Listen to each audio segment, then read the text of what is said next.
মেরাজের রাতে মহানবী সাল্লাল্লাহু আলাইহি ওয়াসাল্লামকে প্রত্যেক ফেরেশতা হাসি মুখে অভ্যর্থনা জানালেও একজনের মুখে কোনো হাসি ছিল না।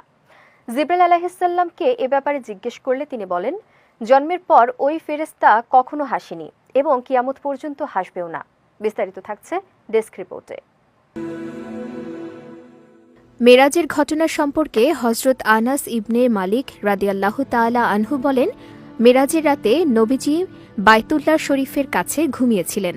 তখন ফেরেশতারা এসে তাকে উঠিয়ে নিয়ে জমজম কূপের কাছে শায়িত করেন, যেখানে জিবরাইল আলাইহিস সালাম নিজ হাতে নবীজির বুক থেকে গলা পর্যন্ত কেটে বুক ও পেটের সবকিছু বের করে জমজমের পানি দিয়ে ধুয়ে পরিষ্কার করেন।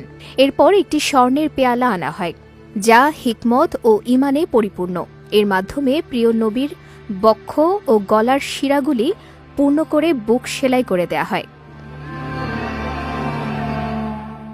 নবীজিকে দুনিয়ার আকাশে উঠিয়ে নেওয়া হয়।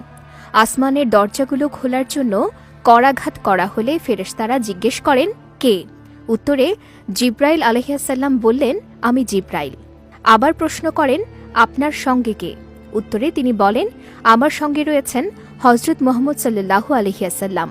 তারা আবার জিজ্ঞেস করেন, তাকে কি ডাকা হয়েছে? জিবরাইল আলাইহিস সালাম উত্তর দেন, হ্যাঁ। এতে সবাই খুশি হন এবং মারহাবা বলে অভ্যর্থনা জানিয়ে তাকে নিয়ে যান।